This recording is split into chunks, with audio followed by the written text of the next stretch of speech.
Hello दोस्तों, स्वागत है, वेलकम, सत श्री अकाल। तो फिर से हम लोग आज बात करेंगे अपरिमेय संख्या के बारे में। तो ये बात कर चुके हैं कि भाई कौन होता है, डेफिनेशन भी दे चुके हैं। तो मैं आपको थोड़ा सा शॉर्ट में बता दूं कि रूट 2, रूट 3, रूट 4 नहीं होगा भाई, रूट 5, रूट 7, ये सब क्या है, ठीक है। और आप जितना भी अभाज्य संख्या बीच में यहाँ पे सब जितना भी है ना अभाज्य संख्या है, ठीक है, भाज्य भी रहेगा। तो जरूरी नहीं कि ये मतलब परिमेय हो जाए, समझिएगा इस बात का। आपको अगर अंदर में वर्ग संख्या है तो परिमेय बन जाएगा, लेकिन फर्क नहीं पड़ता है कि भाज्य है कि अभाज्य है। अंदर में अगर अभाज्य है तो कंफर्म वो अपरिमेय होगा, लेकिन भाज्य है तो जरूरी नहीं कि परिमेय होगा। बात समझ में आ रहा है कि नहीं आ रहा? चलिए, तो यहाँ पे मैं रूट 11 इत्यादि क्या है, अपरिमेय संख्या है, ठीक है, अपरिमेय संख्या है। अब भाई ये तो है, और इसका डिफिनेशन हम लोग पिछला वीडियो में देख चुके हैं। अगर नहीं आप देखे हैं तो जाके पिछला वीडियो देखिए, ठीक है। अब बताओ, पहचान भी बताए थे इस हिसाब से कि दो परिमेय संख्या है और रूट 3 अपरिमेय। इसको बोले थे कि अच्छा आम है, ये सड़ा हुआ आम है। तो अच्छा आम सड़ा हुआ आम के साथ आएगा तो सब सड़ जाएगा, ठीक है। तो क्या हो जाएगा, अपरिमेय हो जाएगा। क्या हो जाएगा, अपरिमेय हो जाएगा। दूसरा अगर देखना चाहते हैं तो 2/√3 भाग में रहे चाहे गुना में रहे, ये पूरे एक साथ क्या हो जाएगा, अपरिमेय हो जाएगा। अब हम लोग को ये तो जानते हैं कि अपरिमेय होता है, अब सिद्ध करना पड़ेगा कि भाई रूट 2, रूट 3, रूट 5 ये सब अपरिमेय है, ये सिद्ध करना पड़ेगा। तो चलिए हम लोग पहला प्रश्न में चलते हैं। यहाँ पे लिखा हुआ है, प्रश्न क्या है, एक्चुअली थ्योरी है। देखो, सीबीएसई 2008 में भी पूछा था ये, अब बिहार बोर्ड 2011 में पूछा हुआ है ये क्वेश्चन कि सिद्ध करें कि रूट 2 परिमेय संख्या नहीं है, ठीक है। रूट 2 जो है परिमेय संख्या नहीं है, अर्थात अपरिमेय है, अर्थात अपरिमेय है। इसका ना पैटर्न हम लोग उल्टा लेके चलेंगे। जैसे मान लीजिए कि माना कि मेरा घर मुंबई में है, घर जाके ढूंढे मुंबई में नहीं मिला, मतलब मेरा घर मुंबई में नहीं है, ये सिद्ध हो गया। जस्ट उल्टा लेके चलना है, ठीक है। चलिए का देखेगा, वही पैटर्न अपनाएंगे, आगे बात करते हैं। तो यहाँ पे फिर से इसको भी प्रणाम कर लो, यानी प्रमाण। चलो देखो, तो यहाँ पे प्रमाण क्या है, माना कि मैंने अभी क्या बोला कि इसको सिद्ध करना है कि अपरिमेय है, तो आप मान लीजिए कि परिमेय है, ठीक है। तो माना कि रूट 2 परिमेय संख्या है, ठीक है, परिमेय संख्या है। माना कि रूट 2 क्या है, परिमेय संख्या है। तो जब परिमेय संख्या है तो परिमेय संख्या का यहाँ पे इस तरह से लिखना पड़ेगा, तो रूट 2 बराबर P/Q, ठीक है। जहां अगर आप बात करें तो PQ क्या है, पूर्णांक संख्या है। PQ क्या है, पूर्णांक, ठीक है। And Q not equal to 0, नीचे वाला 0 नहीं होना चाहिए। तथा अगर आप बात करें तो यहाँ पे P और Q में कोई उभयनिष्ठ गुणनखंड नहीं। उभयनिष्ठ का मतलब होता है दोनों में, ठीक है, कोई उभयनिष्ठ गुणनखंड नहीं है, एक के अलावा। एक को तो ऐसे भी नहीं माना जाता है। तो तथा PQ में कोई उभयनिष्ठ गुणनखंड नहीं है। मैं अभी उभयनिष्ठ गुणनखंड का बात कर लेता हूँ, समझा देता हूँ, ध्यान से देखो। जैसे मान लीजिए कि यहाँ पे 4 लिखा हुआ है, यहाँ पे 8 लिखा हुआ है, तो इसको गुणनखंड कीजिए तो 2 गुने 2 टूटेगा, इसका 2 गुने 2 गुने 2 टूटेगा। बताओ इसमें उभयनिष्ठ गुणनखंड क्या हुआ, 2 को है। बात समझ में आ रहा? लेकिन वही 3 रहता है, यहाँ पे 5 रहता। बताओ 1 गुने 3 होता और 1 गुने 5 होता, तो 1 को नहीं लेते हम लोग, ठीक है। तो उभयनिष्ठ गुणनखंड इसमें नहीं है, उभयनिष्ठ गुणनखंड इसमें नहीं है। लेकिन इसमें उभयनिष्ठ है, मतलब दोनों में सेम सेम रहेगा तो उसको उभयनिष्ठ गुणनखंड बोलते हैं। क्लियर है ये बात?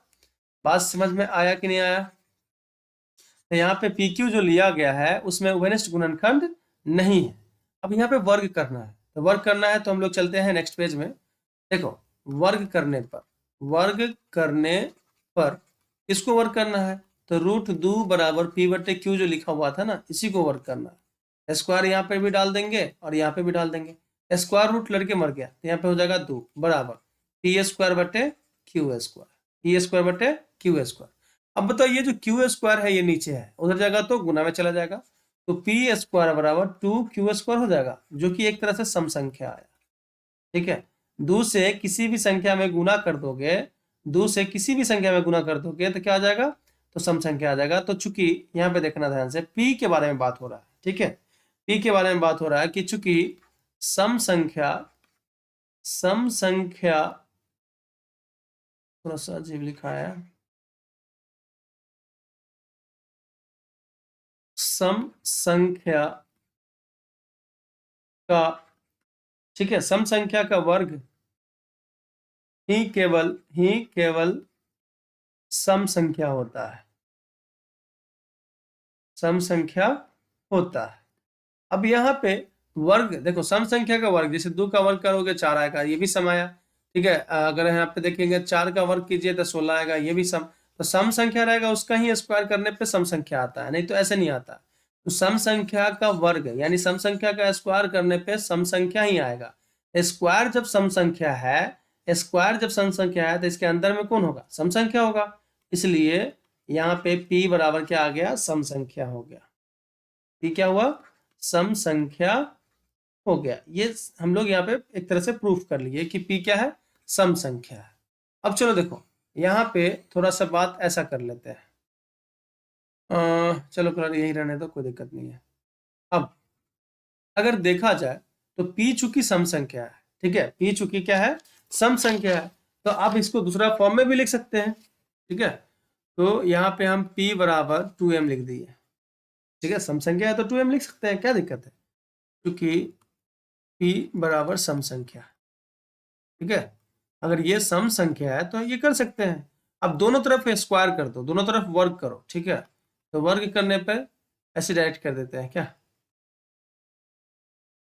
तो वर्ग करते हैं तो यहाँ पे वर्ग क्या हो जाएगा, तो पी स्क्वायर बराबर 2m का होल स्क्वायर हो जाएगा, यानी यहाँ पे पी स्क्वायर बराबर कितना आएगा, 4m स्क्वायर आएगा। क्या आएगा, 4m स्क्वायर। तो देखो यहाँ पे इसको इक्वेशन 1 ले लेते हैं, ठीक है। तो अब ये जो वैल्यू है, ये इसका मान रखेंगे किसमें, 1 में रखेंगे, तो 1 इंप्लाइज करते हैं। तो पी स्क्वायर बराबर कितना हो जाएगा, 2q स्क्वायर। अब पी स्क्वायर की जगह पे कितना है भाई, 4m स्क्वायर है, तो पी स्क्वायर की जगह पे 4m स्क्वायर यहाँ पे डाल दो, बराबर 2q स्क्वायर, 2 दूना 4। तो अगर पलट के मैं लिखूं तो q स्क्वायर बराबर क्या लिखेंगे, 2m स्क्वायर लिखेंगे, फिर से सम संख्या, फिर से सम संख्या। और वही कंडीशन कि सम संख्या का ही वर्ग सम संख्या होता है। तो यहाँ पे ध्यान से देखिए, तो थोड़ा सा गौर कीजिएगा कि ये जो आया वो सम संख्या है, इसका मतलब q जो होगा वो सम संख्या होगा, q जो होगा वो क्या होगा, सम संख्या होगा, ठीक है। तो यहाँ पे लिख देंगे कि q जो है वो क्या है, सम संख्या है। अब एक चीज का गौर करो, यहाँ पे आपका p भी सम संख्या आ गया, ठीक है, p भी सम संख्या आ गया और q भी सम संख्या आ गया। p भी आपका सम संख्या है और यहाँ पे देखिए q भी सम संख्या है। पीछे पलट के देखो, यहाँ पे क्या बोला गया था कि कोई उभयनिष्ठ गुणनखंड नहीं है। अब कोई उभयनिष्ठ गुणनखंड नहीं है, सम संख्या है, इसका मतलब जाहिर सी बात है इसमें भी 2 होगा और इसमें भी 2 होगा।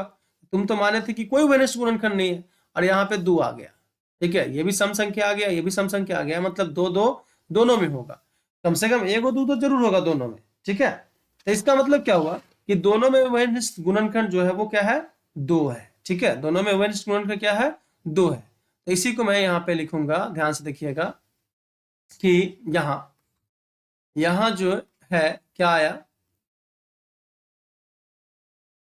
चलिएगा यहाँ पे क्या आ गया कि p और q, ठीक है, दोनों सम संख्याएं हैं, दोनों सम संख्याएं है। अब दोनों सम संख्या है,